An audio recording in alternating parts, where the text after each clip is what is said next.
326. Yiska's out, but we've got two bigger brains joining us. Maybe 4 more, depending on what you see. Audio listeners, you're missing out on some absolutely fantastic background action. Kenobi and Heurix are here to not only review, but maybe even potentially add some of their own context to our top 10 lists that we've already done. Kenobi, how are things? How are you? I'm good, Joe. How are you? I'm how fogging on my esports mind. Winner? My winter is cold and it's lonely. Same. I'm right there with you, pal. We can, misery loves company. It's true, and I can't really say that I'm miserable. That'd be a lie. It's not that bad. No. It's not that bad. Heurix, how are you? How are things? Cold as fuck though. Well, it actually is that bad for me. Frankly, I find it insensitive of you to ask me this when you're aware of the situation. I'm top scorer in our fantasy football league. It's I true. didn't make playoffs. I'm depressed about it. I gotta be honest. I cried myself to sleep last night. Things are not going well for me right now, man. But I'm hoping this is like a turning point. At least this week, maybe I can salvage today, and I'll take anything. You can't have an IR. You can't have a podcast on IR. That's kind of the benefit, right? We can't have too many points scored this way. Overwatch Fantasy never really kind of took off. God rest anybody who tried. There was definitely that one season where like everybody was like, "Oh, we're going hard on this." Yeah. Lasted like a couple of weeks and then like nothing happened. Yeah, no. It was quickly dispersed, but it was an interesting attempt. Yeah. Yiska and I typically are pretty APAC pilled when it comes to our rankings. So I thought it would be behoove me to take somebody who is slightly even more APAC biased and somebody who is completely NA biased to torch our rankings and add in some of their own biases into the mix. Will I be breaking out Epic Pen to bust up the rankings and draw people in? Maybe. You're gonna have to tune in to find out. Oh my god, the production quality. We'll have to see. Yeah. So as we switch scenes, hold. I think it worked. I think we're good. I think we're good. Here we are. We're going to bars, Kenobi. We're gonna. I can't do it that way. Spit some heat, man. All right. What Dracula flow bars can I copy? It's still the first like 5 minutes of the podcast, so don't do anything too crazy. Minor production question. Not even question. What we're gonna have to do is I'm gonna basically read these out for the audio listeners and our beautiful faced guests. Because of the way that I have this set up, it's incredibly janky and it will ruin things. So on that note, we're gonna jump right into the first list behind Kenobi's incredible rap battle poetry cover photo. We're gonna jump into main supports, which I thought is easily the worst of the list. I absolutely hammered. Do Heurix and I even have to do work? You got cooked for this. I got absolutely cooked. I was told that I wasn't allowed to come back to my own podcast, which I thought was hilarious. So that was great.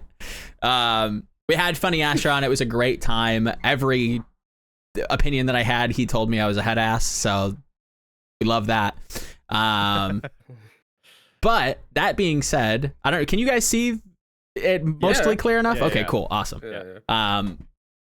Anything jumping out at you first looks? Anything bizarre? Any kind of like odd names that you're just like, I don't know why this person's here? Nisha being an honorable mention is crazy to me, actually. Given the history, you would have him like, ranked? No, I wouldn't. Oh, okay. Not even close. That's messed up, man. I thought Nisha was like a good Mercy, and like that was kind of it. I think that was like the thing about Nisha was like Nisha comes into the league as Illusion, absolute fucking bot, like feeder. Giga turbo super enter. Feeder. Yep. Super Omega feeder. And then like becomes like pretty like okay at like Mercy, like does basically it was like that one season where like they had the Yveltal issues and like with like Ray, and I guess we know what that was really about now, but like Nisha was like good at that. He was basically playing like the Mercy the other way, but beyond like the Mercy and like I think he had a Brig. I wouldn't have him anywhere near this list. Like that, no shot would I have Nisha anywhere near this list. That's That's the thing that jumps out to me. Yiska having Xerneas at 5th is crazy Turbo to me also. inting. Yeah. So I thought Xerneas was good, but like I mean, ditto. I mean, you can see where I put him. The one that I think Yiska and I both like kind of rolled our eyes at was Astro putting Animo anywhere on the list, which was kind of a take, I'd say.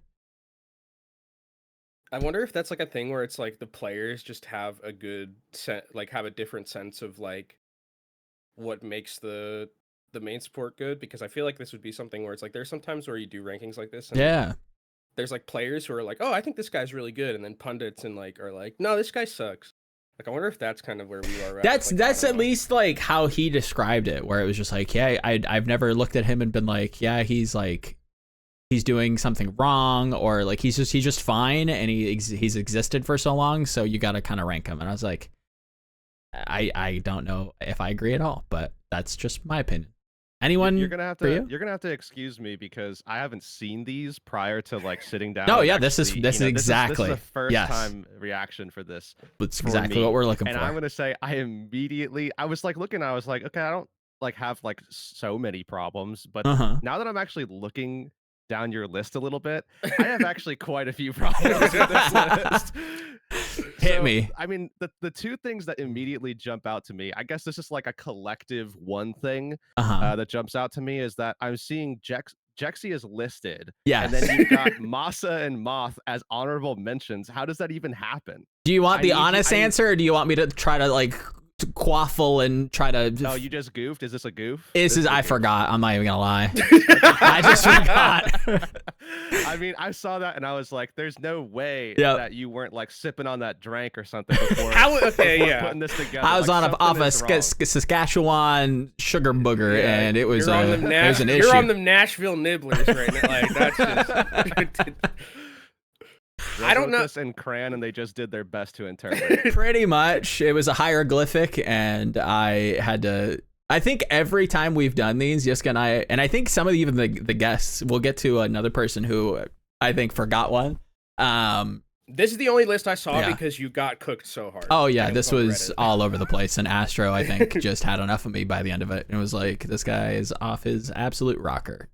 Get me out of here, please. I have scrims to attend. Yeah, not having Moth on here is a sin for sure. Agreed. Yeah, definitely. I think Masa also is also. I think Masa too. Sin. Yeah, I think Masa definitely has to be on the list as well. My issue is that like, this is kind of like a me thing, but like I just want to throw like so many people on this list. Sure. I recognize hit me some names. Yeah. That is my fault. You know what I mean? Like, to me, UV is still one of like my favorite flick supports I've ever seen, and I saw that reaction from Kenobi immediately once I said that. But like, I still think an incredible player, maybe not top 10 worthy because of the length of time that he spent in his career in Overwatch League, but the talent is definitely very high. I look at some of these names that he would have to kind of be next to, and that's a lot to ask of anyone, but like players like that are players that I'm just like, we have to at least consider, you know what I mean? Because of the talent level that was there. Would you say, like, so because this particular list was just for main supports, would you kind of still put UV because of like the BAP? Oh, main support. Okay, I get what you're saying. Okay. Yeah. No, I wouldn't do that then. No, absolutely not. Because there was a name that I think a big caveat. It is, but I think like on that same kind of wavelength, Astro kind of floated a name towards the end of the podcast that was like, what do you guys like? Would you consider BAP one? Because I think that like somebody like Landon could be, if you consider BAP to be in that mix. That's it's like interesting, yeah. Well, that's the fucking weird thing about the nomenclature, which we need to agreed. It is super archaic. We need to start getting rid of. Yeah. Like, I had a whole breakdown about this actually in our Discord. I remember this a few months back. I was just like, I had a whole breakdown and rant about this. I was just like look, we need to at some point have a conversation about what does it mean to be a main support or a flex support, because with the flex supports and the main supports that keep getting added, quote unquote, I guess, it's getting harder and harder to delineate like what is truly the difference between the two right now. And people will go in and they'll be like, oh, you have like your main healer, that's the person doing the most healing throughput, and then you have like someone that's more utility based or more damage based, and that's your flex support. And it's like, if we really sit down and look at what are being played as supports, that is not really the case anymore. I mean, like it's harder and harder to be able to discern, okay, what is truly a main support and what is truly a flex support, and then there are like sometimes kind of these weird hybrids. Because I think the problem is like there's really only been, I think, ever like realistically, I'd say that there's been like 2 main support heroes, and that's Mercy and that's Lucio. Like it's like you're like a main support if you play these. And then like because BAP we've seen like both like main support and flex supports, like back when it was like I think like when it was like pretty obvious like what the delineation was there, and then it's like okay, BAPs are like being played now. Some of them are flex supports, some of them are main supports. Oh, okay, there's Brig also. Brig is also being played by flex supports and main supports. And like there's just we need to homogenize this category. Speaking of, where's Rack Attack at? I mean, Rack Attack deserves to be on this list. The greatest Brig actual best Brig, greatest life leader also. Exactly. Statistically speaking, number 1 at 2 different heroes should be number 1. Hey, I feel for that. I hear you. Everybody loves Rack Attack. Wasn't it like, am I misremembering towards the end of Owl, wasn't his like mom like role like a big like cheerleader, like big supporter? That's always been. That's okay. And contenders too. The whole family really. The whole family will get involved. I mean, his sister, his mom. I mean, literally the entire family. He's got like other siblings as well that'll jump in. Sick. But it's super supportive. It's actually I think been probably our favorite thing about contenders has been the support from a lot of the families. Racks in particular. It's the more that I read Twitter likes and mentions, the more that I'm like noticing. I'm like, oh, like Sugar Free's dad's like on like being active, and like you just start seeing people. Like I remember when like Super's dad would like I did an interview with him like Punk's years dad, ago, and Punk's dad. Like it's very, very cool to see, because I'm not as embedded in other esports, so I can't really tell if this is also a thing elsewhere. But I feel like it's a uniquely Overwatch thing to have so many like family members kind of being vocal and supportive. Also met Hydron's family. They were super cool, super supportive. I mean, we met UV's family at Heurix too. They were also great. Everybody has been super supportive, and that's been really cool to see. It's the one hope, the shining North Star, the Polaris, if you will. At least we've got the family, right? It's Buca de Beppo all over again. Just watch out for the punch bowls, everybody. We overpaid for that. We overpaid a lot. A little bit. It's it was 11 people. What can you do? Tune into the tier 3 Patreon episode After Dark. That is not actually gonna happen, but shameless plug. Any other names for main support that you feel like, the one thing I will say about Mossov, like as an honorable mention, you're not gonna cope this take. It's not a cope so much as it was a playtime thing. It was like, comparatively speaking, it was like what, 2 seasons, 2 like good seasons, and then the World Cup. And I feel like that was something that Astro kind of quoted, and I was just like, if we agreed to like include World Cup, I probably would have, because I think he absolutely like kind of smurfed this year. Like was a big reason why Finland was so good. Obviously that invested a lot, but one more year and Dongun would have made the list. I'm just saying, like that's a given. That's a guarantee for me. I will say this: how many times have I been wrong about assessing talent so far? Not often. Not often so far. Yeah, hey, dude, we cashed in our someone stocks really hard this season. That's true. I mean, I called we that made a like lot of money. 20 or something. Whenever that event was. The little open scrim stuff, and you were like big on someone, and I was like, all right, I'll have to. I'm down to see it, and sure as shit, here he comes. I mean, I will backtrack a little bit, so people don't think I'm being like ridiculous. I wasn't the only person that knew about someone at all going into his first season, but I will say Donghun should have been given some Picked up sooner, given some opportunities for sure. Come on, dude. Definitely somebody who adds to that bloodthirsty main support that we so love.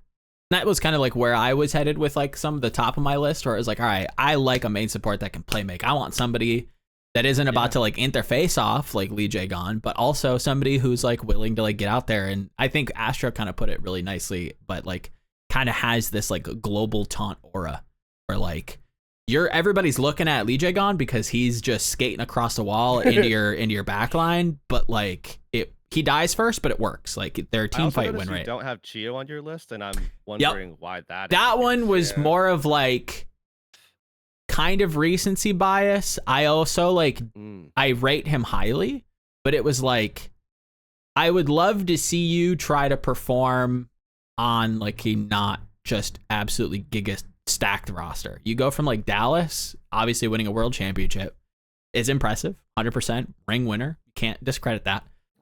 But then like taking that success and almost like double upping it and going to Atlanta, I was like, no, but just fielder taxing him, or like, I'm kind of fielder taxing him. I'm kind of like luxury taxing him in a way. Probably deserves to be on this list 100%. Like now that I'm looking back on it, I think like, yeah, a name, some of the bottom of the list could be Exercised. I think you can get rid of Jexer and I think you can. I think I can. I think I misremembered that Slime had like more than like 2 years. I thought he had like way more years, and that's just not the case.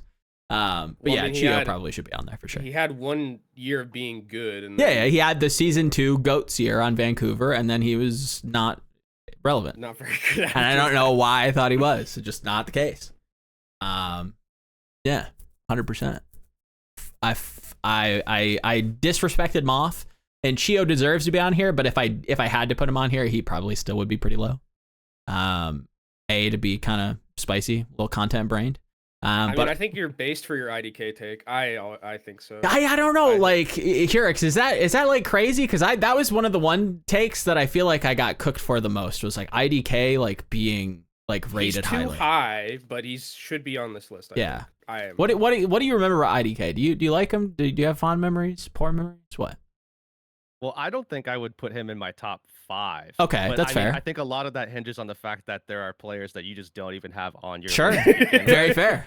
I mean, like Masa and Moth, I think are 2 names that definitely stand out to me as names that I would probably put above IDK. But like I said before, I mean, I'm definitely the type of person where it's like, I just think that this list should be longer. And I think that there should be other players that maybe get placed onto it. And that's where I think like players like IDK get to fit in. Okay. But like outside of that, I will say you cooked with that take. Like heavily, the dish may have been spoiled to a degree. It's true. Just a little bit. But yeah, I would definitely put your honorable mentions before your 4th place, I would say. That high? Okay. All right. I can respect that. I think if you just like from like Funny Astro, like, and make a gap between Funny Astro and Xerneas and put everyone who's not on this list in there, and then just like move everything down. All right. I think you probably just this list looks a lot more palatable. Is there taking your that might be some Violet disrespect though, because I actually do like Violet quite a bit. Mm-hmm. I will say for sure. Homie can't position, but he certainly tries. And he is good. Like 100% is good. And I harp on him, and I rile up the Jimmies in the YouTube comments, but yeah, it's just my Violet slander of the week. Coming from your own, like, your guys' like kind of personal perspectives from your kind of like school of thought in your home regions, let's say, is there anybody that you feel like is like not a long shot honorable mention, but you'd be like, you know what, I wouldn't hate it if like this person was like mentioned in this list from like NA or China? Like, is there like an odd Chinese like main support that like I'm not aware of, Kenobi, that you haven't like just screamed about? He wasn't in there for long enough. Super Rich, I think, probably would be an honorable Okay, mention. sure. I think Super Rich, especially last year, Super Rich, I think, was probably one of the best Brigs, especially during midseason madness. I think he was really, really, really good. Wasn't he the one just kind of like fucking on Bellisria for a long time, where he would like try to? Dude, he was like, he was actually like, I think he played the best Overwatch I've seen him play. The problem with him was always the consistency, because even when contenders and even when he was like named Hoyo-chan, like he was good. Like he was really, really good at, and Lucio in particular, I think he was really good at. He was like a true, I think, main support player. It was just like Mercy. It was Brig, and it was Lucio. Like those were the three that he was really good at. Right. And I think the problem with him was that he was on Spark, and Spark was a very volatile team last year. Like I think you could make an argument that they were one of the best teams because they played, I think, Gladiators closer than anyone else had in the first like half of that season. That like 1-3-2 series where it was like if Pataphan doesn't blade on Ilios and kill 5 people at the end, I think Spark wins that series, and no one else got close enough. And a lot of that was because of like Super Rich. I know there was some memes about him like shit talking in like all chat, and like the Glads players were really upset, but like the dude was crazy, and I think he's been good pretty significantly throughout his career, and even in Overwatch League. He wasn't in Overwatch League that often, and you didn't even get a team this year, so I think he'd probably be like the one other person that I would say, coming from like, oh, you know, the Chinese Overwatch bias that I have, he's like the other. He really is the only other. Like I would rather have Super Rich on this list than like Nisha, for instance. Okay. If I was to honorable mention it. Heurix, for you? Any NA bias? Any Western boys? Not really. I definitely think there's some names that would come up in conversation from fans. I mean, like based off of like talent ceiling alone, like a name like FD God would probably come up in conversation. I'm not sure where I would put him on my list, but that's definitely someone with a lot of like mechanical ability for sure. Outside of that, I feel like a lot of the other main support players that I could mention just didn't have long enough careers for us to be able to see them actually develop. I mean, Donghoon would be one name. I still think to this day that OG is an incredible talent at main support as well. Just, you know, an unfortunate situation, I think, with that year that they played together. This year didn't really pan out the way that I think a lot of people expected. But I feel like there's a lot of players that came in from NA, especially like, you know, first part of this year, to a degree, even last year, that just didn't really get a great opportunity. And we've actually had this conversation before with Hadi, I think it was, where we had this exact same discussion of, look, you know, situation matters probably more than anything else at this point when you're getting into Overwatch League. So, you know, given a totally different environment, maybe things look a little bit different and people see, I think, more what they're capable of, you know, what we saw in contenders. But yeah, given the situation, given how it panned out, I don't know that I would add any names beyond what we see here in front of us, probably. Okay. Off topic, not on the roll, but you did bring up Hadi, and I know that I think he kind of had a little bit of a he kind of like mentioned some stuff about the not 2022, not 2021, but 2020 roster, where it was British Hurricane gets promoted. They're playing on ping. They're not in the team house. You know, he's gone on record. I think he talked to Spillo, and I think he's mentioned this publicly on Twitter as well, about how like they aren't like didn't see the sun and they were like scrimming super late, yada yada yada, and they were like how much that affected their performance. And one person in particular that he kind of like cited as like this person kind of got shafted was Molfic. Shout out to Molf1G. Was that somebody that I think, Kenobi, you're probably familiar enough as well? Like, was that somebody do you feel like probably deserves like a second shot at like S tier, like premier level competition now? I mean, it's hard to kind of classify things now that the league is dead, but like at the forefront of competitive Overwatch. Would you say that Molf is rateable? I don't know. Has Molf? Molf was on. He's doing contenders not too long ago. Yeah, Peps. Yep. I didn't do much of EMEA. I mean, I think doesn't have to be these days, but just in the past, like the skill didn't translate in that season, and then it sounded like. I mean, I feel like that was a lot of that Hurricane team. Sure. That was just like really a really big problem. I mean, we had that kind of this season where it's like Lethal goes to London Sure. and it doesn't end up panning out, and Lethal was Yeah, like Lethal is incredible. yeah, I think he like at the time that he was getting called up from like Redbirds, like the Yeah. dude was insane, like just like, and obviously like there are Jimmies out there who'll be like, okay, yeah, it's like NA contenders and like whatever, but like when you're statistically performing that well, it doesn't really like matter. Like you're playing against some still pretty decent competition, and you are Yeah. like hard farming, like Yeah, like you got to recognize that like contenders has changed a lot. Where I would say that there is a lot more that people.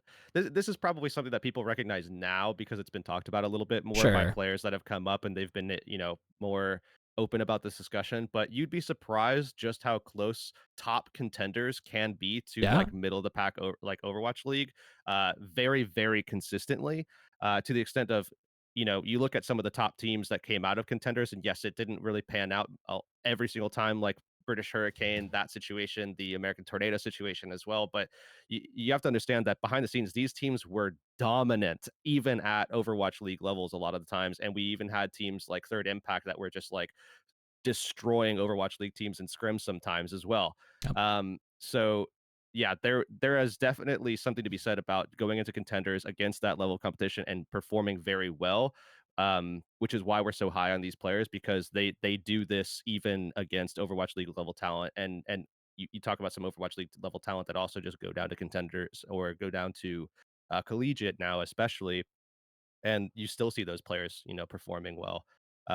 So yeah, Lethal is definitely someone I would be talking about as well. I think that just like, situation. I feel like that's probably the big thing. The players that we're going to miss out on Mm-hmm. mentioning in these lists are the players that were just good, but just didn't have the proper environment to thrive. That's Yep. going to be the big differentiating factor, I think. Yep. But I will say to Molf, he came back last season on Peps, and he was genuinely still really good. And he had some time off and everything, so he came back. It was a really really good performer. Unfortunately, Peps didn't have like the best results, so Mm. people probably didn't talk about him as much given that. But because it was always pretty much Just like the Ben show kind of well, vibes. I would say that to a degree, Okay. but more it was just the fact that in Europe, the story was all about Twisted Minds. I mean, yep. year in, year out, it was always Twisted Minds, and the best team to go up against them pretty consistently was EXO. Yeah. So a lot of times that's kind of who we were looking at in terms of, length on the broadcast, the people who had the most time. But I mean, in the background, Team Peps had a really good team. Naga is another player that, Sure. was really good at times. I feel like that team in general is, interestingly enough, one that I think has a lot of incredible talent that just didn't really have a good environment, like Hybrid, Naga, Molf, FD God, like all those Yep. players are like, Shax as well. Sure. Incredible talent ceilings, just didn't necessarily have the best of environments. Nope.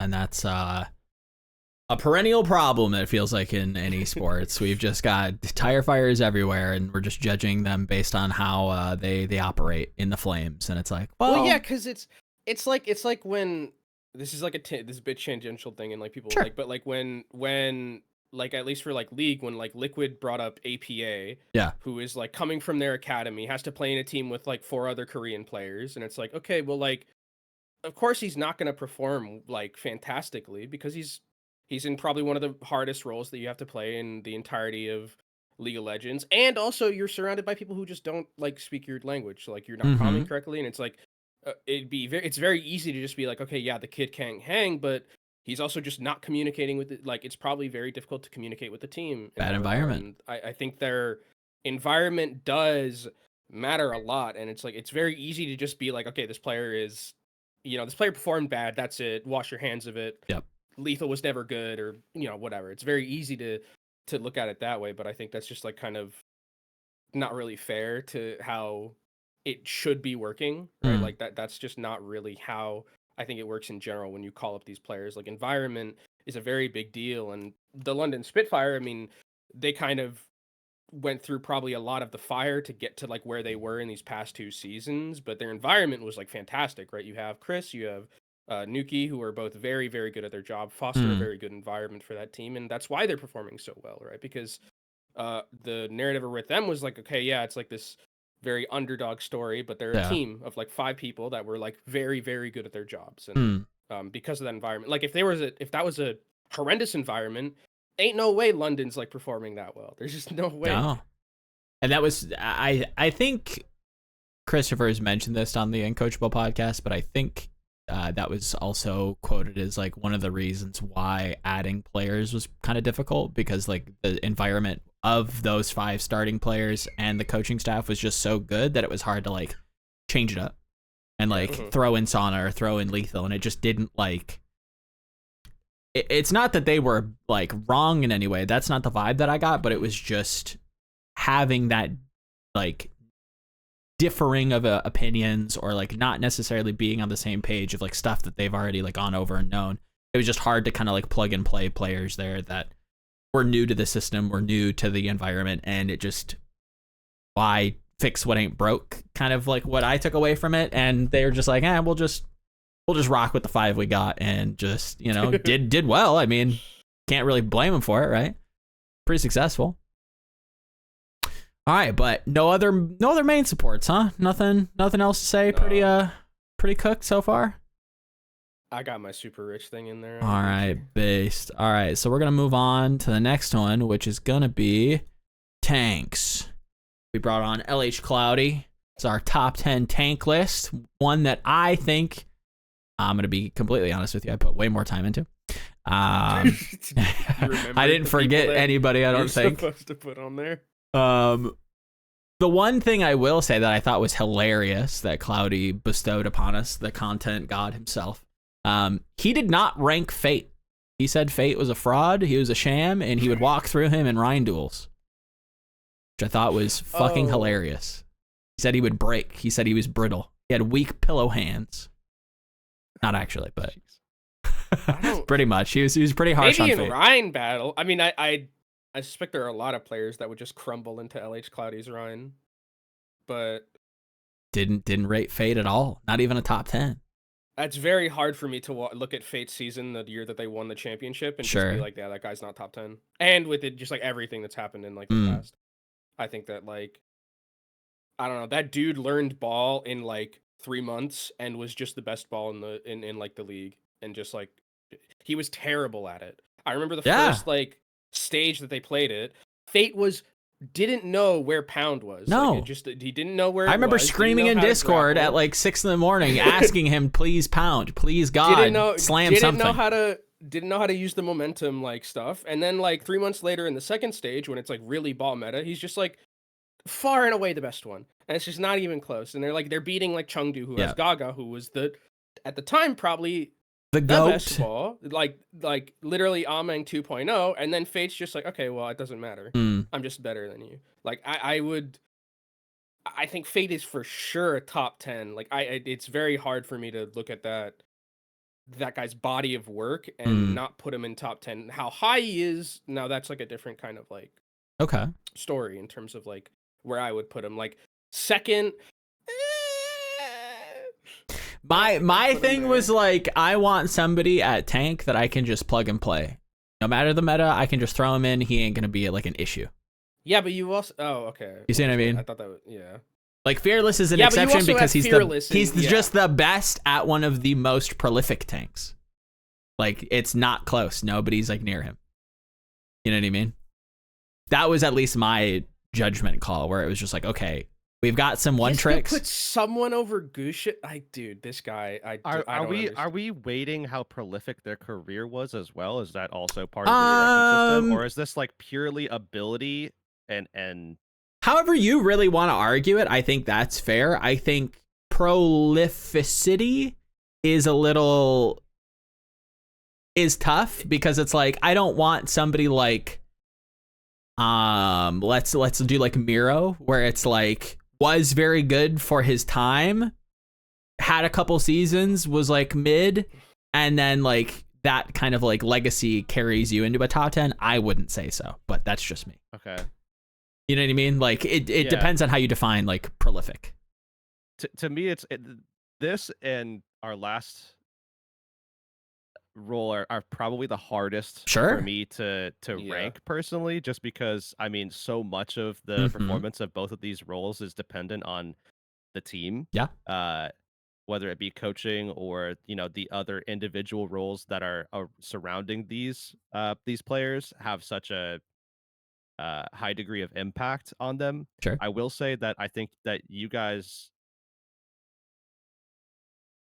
only having Gator as an honorable mention, I think, is a whiff a little bit. Okay. And that's why I ask about how big of a name does it have to be to make the list kind of thing? Because there are definitely players on here that I think should be potentially considered that aren't. Like Gator definitely should be on the list in my opinion. I think Gator was an incredible. I mean, certainly I would say that there's going to be an immediate reaction of, oh, Gator really only played like a couple of different picks, but he was genuinely incredible. His Orisa was on so those fucking picks. good. I mean, the Orisa could the really Rhine, be classified as potentially. I mean, yeah, Ryan and Orisa, I think, are the primaries that could be classified as potentially meta defining. I would say less so the Ryan, but certainly the Orisa falls into that category where if it's an Orisa meta or they can force an Orisa meta, Gator was literally owning those lobbies. Like they were his. Those were his lobbies. So they got second that year. Yeah, like it was just, exactly. The dude was insanely good at it, and I think a lot of people forget, even because it was like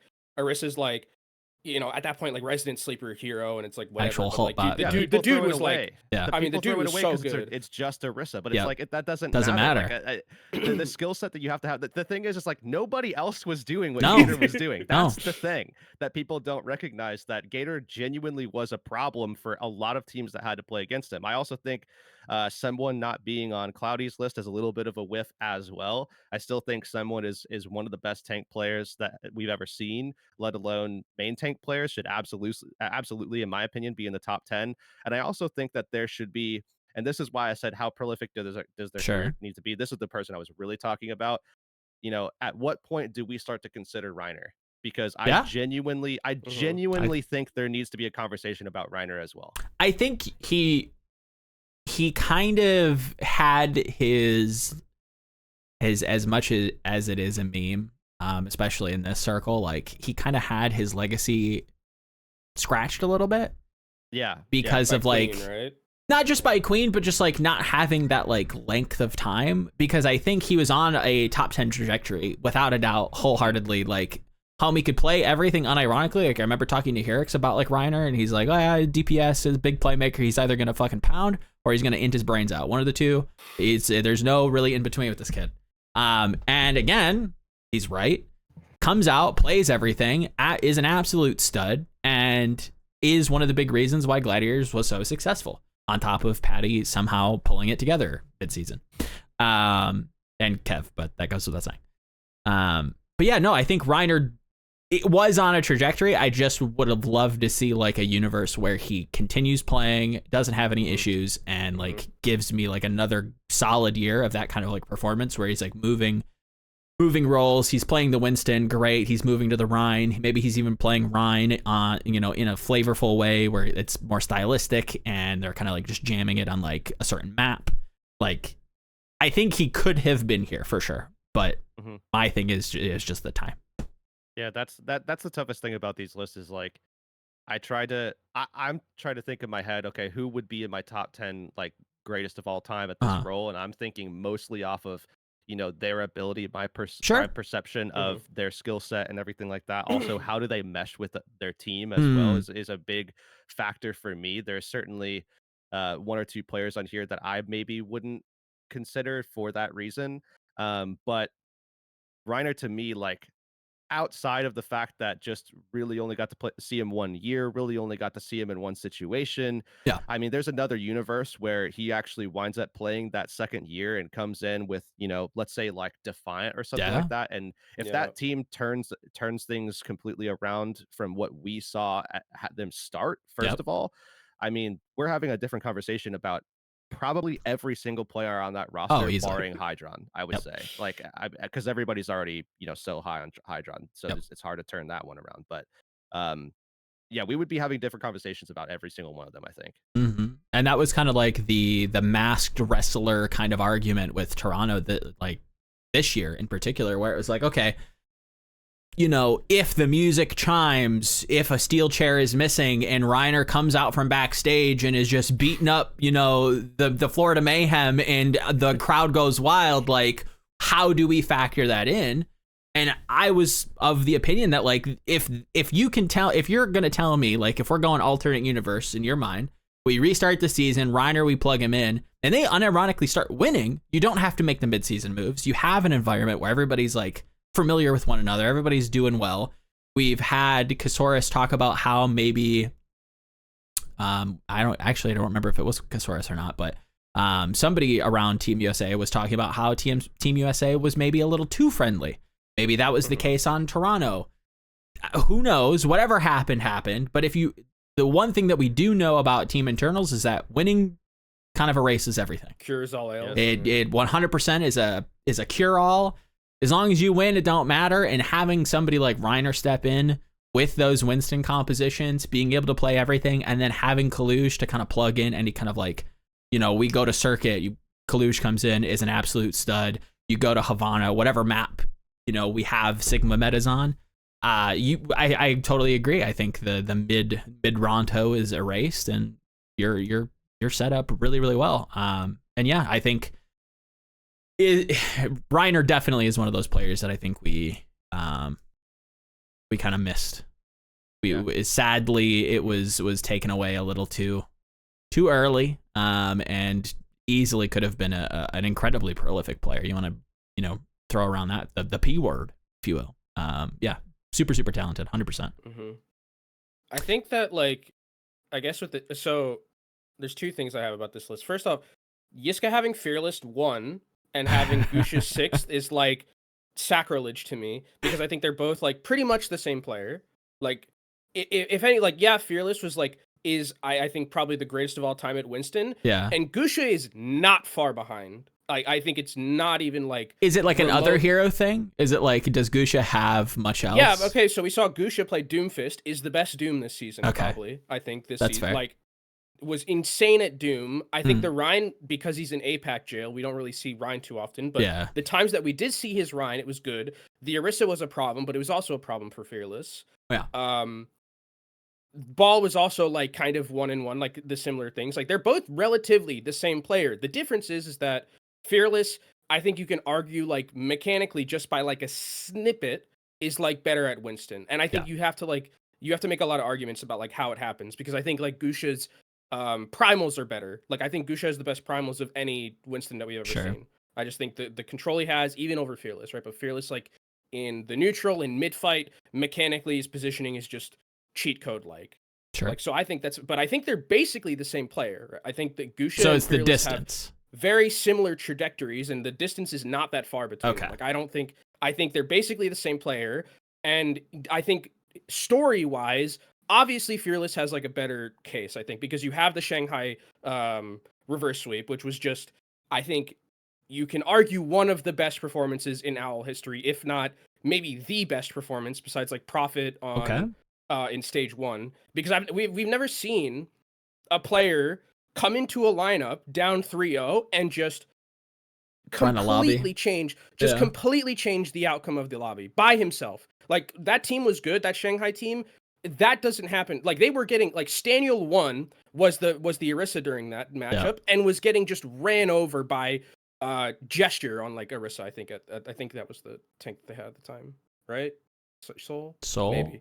I think it was Gesture. But, like, he comes in, just absolutely, like, pounds that series, and, like, yeah, I think for story wise, like, and that's kind of what the thing is with these, like, lists is like Heurix was saying, like, what is the qualifications? Because I think if you're just going on, like, based on, like, raw talent levels, Fearless and Gusha are, like, the same person. They're like basically the same people. They're basically the same person, but yet they're 5 places down between each other in list, and that's probably because of the pedigree and, like, the story that we have of Fearless more so than anything else. Sure.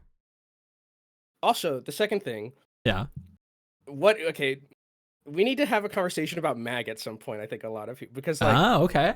Mag, I think, was really good, but every time I hear people talk about Mag, everybody's like, oh yeah, he was in team jail his entire career. I was like, I mean, I would tend to agree, but that still has to be considered. Like, yeah, homie's in team jail, but, you know, What because can you do? I don't know if Mag was ever as good in Overwatch. There were like times where like yes, but that runaway Mag was like unreal good. That's the like season that he came in. I don't know, and maybe it's just my memory. I don't know if Mag in Owl ever got as good as that Mag that won Runaway. I think it was the closest we got was this year with him in Infernal, where they're doing like ball stuff, and like it was a big step up from his days on Justice and whatnot. I definitely would claim that he was in Team Jail, but we can only judge on what we have. Like the data. I imagine that's why he's so low. I mean, he was limited because of, and there are a few players, I think Lip, we'll get to him, but I think had his career ruined because of how good he was. Unironically, I'm Coach Moon benching Custa because he's too smart. Like it's that bonkers. I think, Mag, like with what we got was him kind of in a shit environment. Circle back to that. You can read into all the context. We've talked about this for years now. Homie couldn't play ball. That Justice squad was woeful. You can add it up, right? It's not hard to put together, but it is what it is. You know, like we can only judge it based on that. I think his performance on Infernal was so much better. A breath of fresh air. So glad to be kind of validated that once again, environment does play a role in your performance. Shout out Heurix, the progenitor, the drum beater himself on that front. And yeah, it like has a pedigree behind him, has a resume that is like somewhat successful on a team that like was pretty, I don't know, hard to be successful with, let's say. And then goes to Infernal and unironically is quite good. So yeah, that's at least where my head was at with Mag.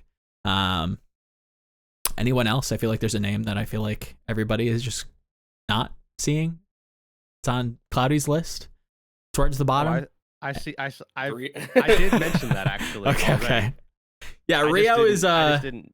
Oh, that's not the name I was thinking. Oh, okay. Fraggy? Go ahead. Yeah, No, go ahead. I assume the one that you were referencing was Fissure. Homie just like didn't want to scrim or play some shit in stage 1 playoff or season 1 playoffs, and then just like torched his career. Mechanically very good.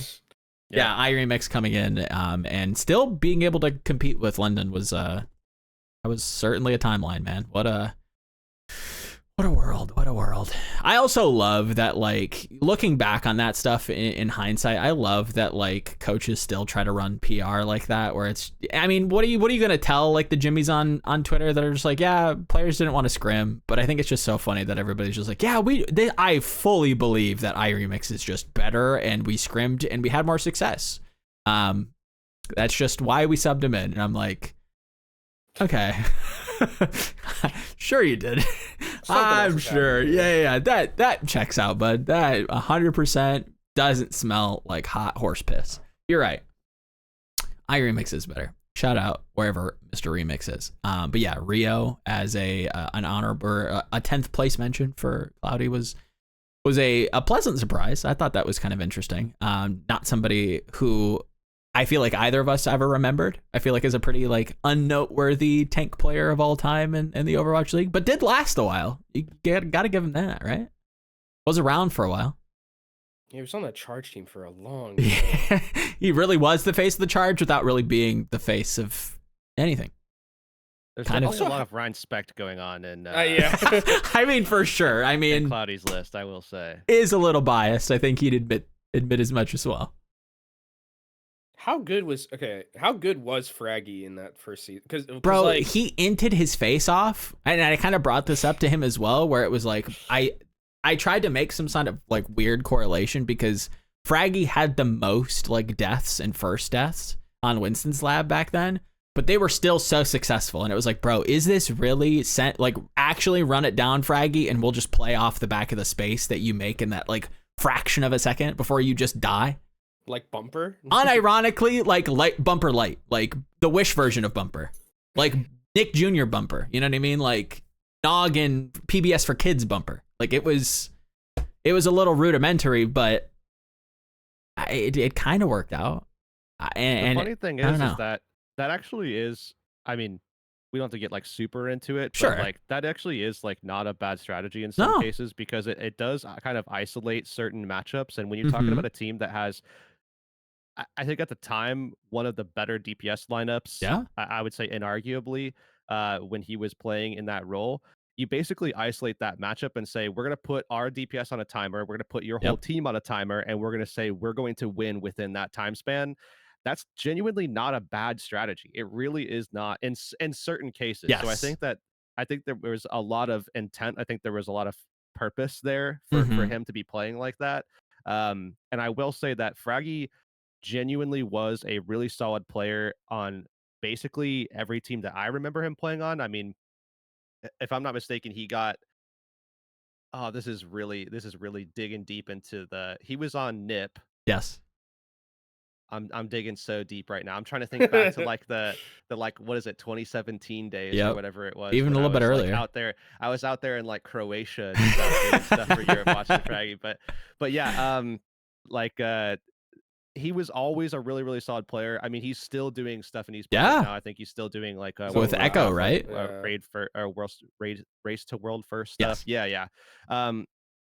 But I will say that for Fraggy in particular, kind of to a degree, I think sort of pioneered that really like aggressive Reinhardt playstyle that a lot of players that we know and love now kind of just sort of did the exact same thing. But Fraggy for some reason doesn't get as much credit because the stats don't necessarily dictate that he was incredibly successful on an individual level. But again, I think that there is, to a large degree, situation matters, and this time just a little bit differently, where it's like, I think that was probably his role, is just to put the game on a timer, put every fight on a timer, and to say, you know, we're going to have our DPS beat out your DPS, or our supports who are a little bit more aggressive than most supports, they're going to beat you out as well. Yep.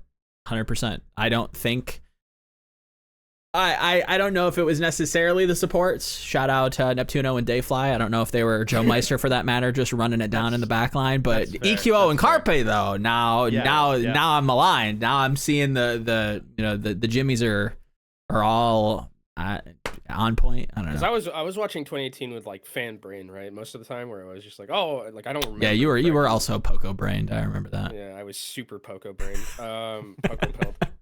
But like I don't remember like. I remember like the few times they played Fraggy, and it was like towards the back end they like stopped playing. Yes. I think because they started playing Sato more. Yeah, after his 30 game ban. If anybody remembers his 30 game ban for being still to this day, I don't think it's like super clear to like anybody what exactly he did. Was he some sort of like underground mafia boss of like a boosting ring? Or was he just a booster? I don't know, to be honest with you. I still don't know, but a 30 game ban in today's economy is well, you're off pretty crazy. If it was this pretty much. You'd be up for 2 seasons. Yeah, that's 2 seasons of ban, for sure. That just kind of like contextualizes how many games there were in season 1, but also like where the league was, and in terms of like its like disciplinary action, where like Prophet flips off the camera and like gets fined, or like Lastro's just like going around sex big dick and things. We've got somebody who either was some sort of criminal mastermind or just was like a booster to like help pay bills, and was absolutely torched, and probably had his career stifled at the very least. That's a whole lot of. Wasn't he the one that like drank Coke by like the gallon? Sato 2 liter. Yep. Yeah. Absolutely. The lore masters will pull up photos and remember Sato unironically just like living in an XQC like room of 2 liters of Coke. That is an emote staple in Avast chat. They'll know. There you go. Avast viewers spam it. I don't know. There's nothing really to spam because this isn't. I don't know if you can. Yeah. Figure it out. I don't know. Anybody else tank wise that you guys are like, this is anybody from China that you're like, oh, 800. That's a name that I can think of. No. You're not. Silver I mean, yeah. If we're talking, you know what? Actually, I can't. Yeah, Silver 3 would be the GOAT. The GOAT. Silver 3 is omnipotent. The only person I think that if we talk about like environment and stuff, this is a main tank list. It doesn't matter. But if for any potential flex tank list that does happen or come up, Liga probably should have been in there at some point. Like if he had not just had like a really if he didn't go to like Spark jail, because Spark had a really bad tendency early on to just take very good Chinese players and just sit on drain the life out of them. Yeah. Just Coldest and Mika drain the life out of them. Just vampired them to all hell. Just milked them. Now, just terrible. Yeah. Like Coldest was coming out of Chinese contenders like his nickname was like Chinese Jonak, right? Sure. Just yeah. Rode the bench Unironically, yeah, the entire was. time. He was disgusting. He was so good though. I mean, homie did flank like an absolute madman sometimes, but he was just he did kind of hit, yeah. And then Spark pick him up from BLG on the bench for his entire career and never recovered. It's just like Spark, and then like it happened to Mika, happened to Liga as well. Like it was kind of a mess. That roster, I'm trying to think of who else was on that roster, but another name that immediately jumps out like that, I want to say it's the same year, that I remember talking to a couple of people that were playing in a lot of those scrims back then as tank, and just talking about some of the like who were like the up and coming tanks and everything like that. Takoyaki was also someone that like everybody was like very high on, and it's like, man, what like that whole roster, it feels like, what happened? Yeah. I think the nail in the coffin for his career was when, who was it? There was like a former London coach was on like head coaching Spark for like that first week and was like, no, we're only playing Koreans. And then everybody's like, this is dumb. You guys are losing. Was it? I don't remember. Because he didn't play Shy also, I remember. Yes. He like only played the Korean players and like didn't Takoyaki. Play Shy for the entirety of the first month. Yep. Actually had ass. He was running the Godsby old man strength, bro. DPS lineup, which was Architect is good. Godsby over Shy is just fireable offense. Unironically heretical. I remember having those conversations about Shy like years ago. I mean, that must have been like 2018 or something like that. The three of us actually having that conversation together, because we were all doing China at the time, and it's like, it's crazy that it took so long for everybody to see what Shy was capable of. And that, I mean, I don't want to keep barking up the same tree over and over, but man, situations. 100%. Super big situations. Like you go from being kind of in a limited capacity on LGD, but also still just like 3v1ing fights just on occasion, just like actually brute forcing your way to like having success and bringing that org any kind of relevance. Like one of the most insane contenders teams, by the way, like against like LFZ, who at the time was like Erster, DM, Michelle, Marvel, IDK, Lucid. People don't know who Lucid is. Lucid was fucking cracked, bro. He didn't get into Overwatch League, which is one of the worst, like I think, like a solid B plus flex support, like just a good dude. So good. Yeah, dude was unreal, and Shy is still like just willing. It was like him and Gusha, and like that was it. That was it. Yeah, because I mean they had to carry Only Wish's corpse. Like God bless him and his mercy. We prayed for Only Wish. I only wish to not see him ever again. All right, that's tanks. Put him in the main support. Oof. See, that's the type of shit that I know you would laugh at, but everybody in the comments would be like, "Who?" Like it'd be like adding Dayfly. Like people. Oh, so this is your top 10 list, but are we doing a bottom 10 at some point? Just the most disrespectful. Unironically, the most disrespectful. I feel like I kind of have to paywall that because like getting out would probably Don't put it in the public. Yeah, that would be a little rough. It would be funny though. It would be very, very funny to be like, we bro. We can do that internally behind the scenes because we might have to, because it is funny to think about. Where I'm just like, bro, I don't know if I can think of like 10 of like the worst main tanks. Well, Silver 3's already up there. He's the Genji goat. He's the throat goat, and you know it is what it is. Like he's the god. We can put Nevermind up there, who didn't play a single Overwatch. Actual does that make stealer. Him bad? I don't know if that makes him bad. He did finesse. He did finesse bad. We never saw it. If anything, I would put him at number 1 for absolutely quantum computing does infinity money per game or per game minute spent, dude.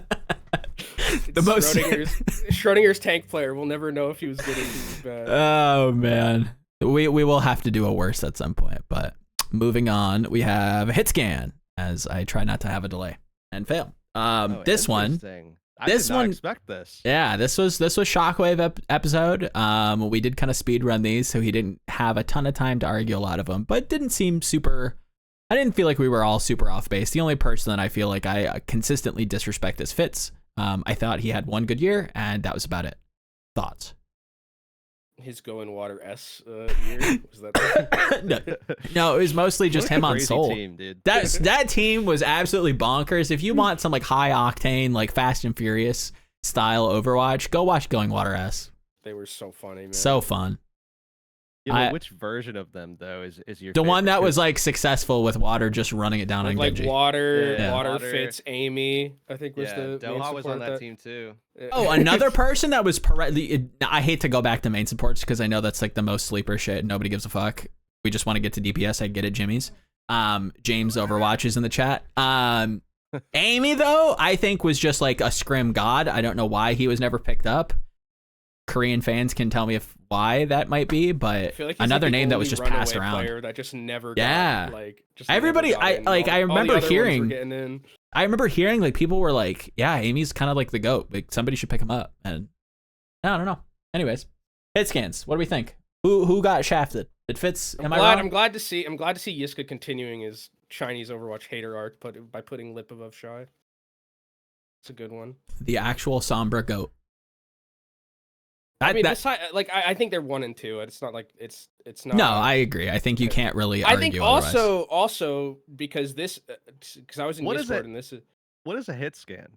That's my first question. I think we all unspokenly agreed that we were all looking at like those like traditional like mid to long range like flick scan, not necessarily the flanker Okay. so much. So if they play like Tracer and I guess like you're like if they ever play Tracer or Genji, they pretty much can't be on the list, basically. Pretty much. Not necessarily, because there are names on here, like obviously Right. like Leaves on here, and we know what that kid can do.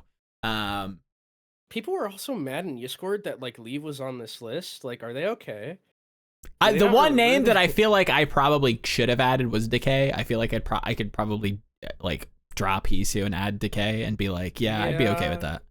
But like Leave was Leave was good. dirty, yeah. Literally anything. Yeah. And then if you want to be like, oh, but he didn't play like Hitscan like as much. It's like, okay, he did. Like numbers wise, he has like a pretty good amount of it. Solid example is. of his hit scan. Didn't have to play it all that much because, you know, lo and Yeah. behold, there's a whole Shai was on season. his team. Yeah. You also don't have Kai on your list at all. What's going on? That was an arguable one. I was like, do I go for content and put in Sparker because I thought he absolutely thrusted, just absolutely took this man to Pound Town, or do I say Kai? And I thought Kai was the boring take, so I said Sparker. He had Hisu over Kai, which is Yeah. ugh. I- Ooh. I think. Oh, do I want to say this out loud? Ooh. Spice. Drama. I don't know where I would put him, Okay. but I don't think anybody has Kai as high as I would put him. Oh, okay. Is he like top 3? You know, or No, I wouldn't say top Top 3, five? but he's. Fifth? I would probably take him from. I think he would be like in my 6, 7, 8 somewhere in Okay, there. yeah. okay. I'm not mad at that. As opposed to like 9 or 10.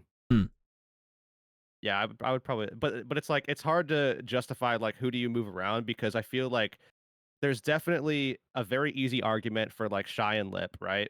Sure. There's definitely an easy argument for Ons for sure.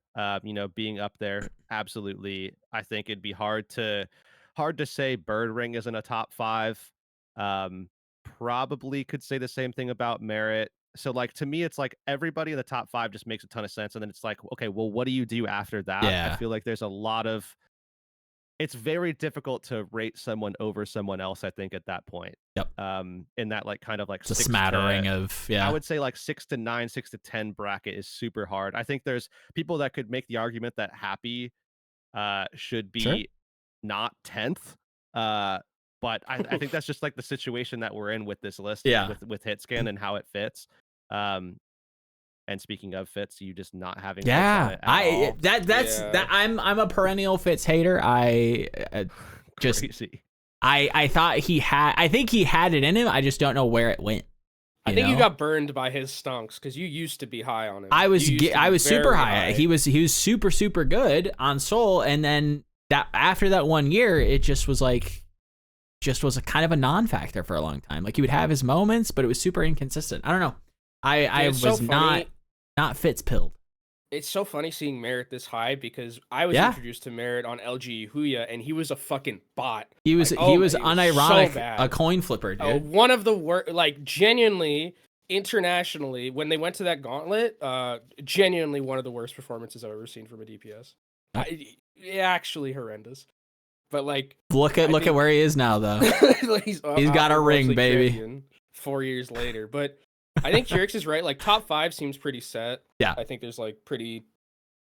I think Ons like needs to be there. Shy and Lip are 1 and 2. I think Shy has had to do more with less than Lip has, which is why I would probably have him at number 1. Like Lip has had.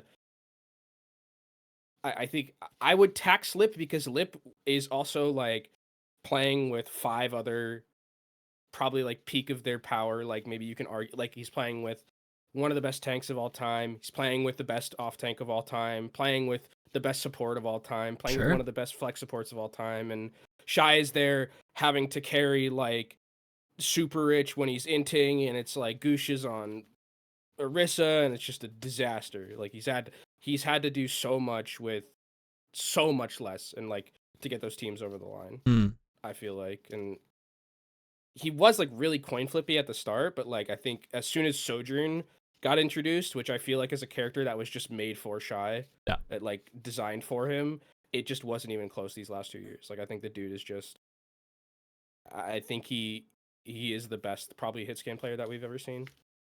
Mechanically too, I think it's just like it's crazy what he's been able to do. He's a monster. He's a little demon on the server, 100%. Has been for a long time. Any names? I can rattle off a few if nobody's thinking. Give me a DM on. Yeah, that was definitely a name that was passed around in the comments and in Discord. That like, okay, where's DM? And it's like, I think we all knew he could bang. Like he was super mechanically gifted. His Widow was incredible. We've seen it in some of those like show matches where like he was unironically super impressive. But like never really got playtime. And I'm not, They had the one like half a season where he was playing more than anyone, and like it was the Widow meta, and he was just like he was cranking 90s, like it wasn't even close. Like it was like, Fortnite OG before the Lego update. Yeah, I get it. He was special that year. Like he was really really good. Anybody from like China that you remember being like, bro, this guy was heat. Like he could have made it. One. Sure. I'm gonna tell a joke that only Joe's gonna know. Kadalis. Oh yeah, I mean he was kind of heat for like the little bit. I don't know that only Joe's gonna know that one. I get that. There's probably a few people out there that get that. Yeah. I just remember because Joe and I would. We had arguments on the regular about who was better. It was who was it? Was it Shy and Kadalis? It was because Shy wasn't performing. Yeah, no, he wasn't. So it was like. It was him and Kadalis, and I was like, Kadalis is just. Kadalis had a couple good matches where I was like, homie, unironically, is just running this lobby. It's actually nuts. I think this. I don't know if you could count this because Eileen started like very heavily projectile player. Yes. And I think grew into a pretty decent hitscan player actually. Like towards the back end was like really good. I don't know if I'd put him like anywhere near the top 10. I think maybe top 20. Okay, like if I'm really stretching, I think he can be in the top 20 because he was like his Widowmaker got like a lot better, his Cassidy got a lot better, but he's a Chinese Overwatch player, so he just had one anyways. Yeah. Because all of them do, just a pocket Cassidy no matter what. It's true. I think I would be more inclined to put Eileen in a flex DPS top 10, especially with how good he was to Genji.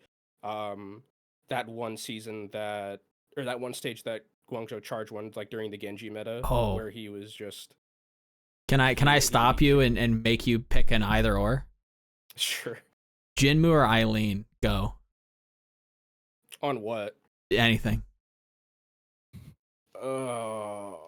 Probably Jinmu. Damn. He doesn't like it. He hates his choice already. But the thing about Jinmu is like Jinmu has two good heroes. It's true. It's his fair, and I think you can argue that his Pharah was super good. Maybe the best Pharah we've seen in WoW. Like, I don't know if anyone besides does the Pro-Am Ding... count? I don't know. Does that count? No, I don't. Probably I mean, I think Ding would be like the only other player that Sure. I'd say on Pharah would like I would even say came close to Jinmu, because Jinmu was making Pharah work at a point where it just wasn't working, and like you can argue that it was because of how Chengdu played and because he had one of the best main supports ever next to him, being just like the coordination between Yveltal and Jinmu on like Far Mercy was just no one else could do it the same way that they were doing it. But Jinmu was a head ass a lot of the time. Like dude was trying to blade mercies out of the sky during Valk. Like it's true. It's hard. But when he was on, he was like on. He's like Rodman, where it's like Rodman would like have those moments where he's good, but then also he'd like kick a photographer in the nuts and then get ejected, right? Like it's just like you'd have to be okay with it. Like you just have to be like, okay, this coin flip is gonna happen. And that's just like that's how it's gonna be. I think if you're taking like consistency, I'd take Eileen. If you're taking peak, it's Jinmu. I think Jinmu's peak is way better than Eileen's peak. Anybody from NA Hitscan wise outside of Kai? I know that. Yeah, I agree. I think Kai probably could and probably should be on this list. I think there's one that I might put here. Okay. I'll put honorable mention. Heurix, any names off the dome? Hydron maybe? I definitely think Hydron would be a name that I would say at least deserves an honorable mention. Certainly. Beyond that though, I can't think of anything off the top of my head that just like screams, yes, this has to be a thing. Yeah, Hydron, I mean, sorry, who? I was gonna say Hydron would be the one. Like that's who I was gonna that's say. the one that's screaming out to. That's the name that's like kind of like shouting out from the rooftops for sure.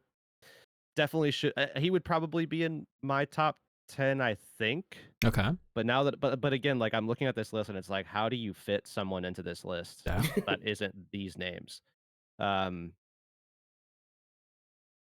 yeah, I would say he at least deserves honorable mention, if not being on the list himself. Outside of that, I'm not sure that I have anybody, to be honest.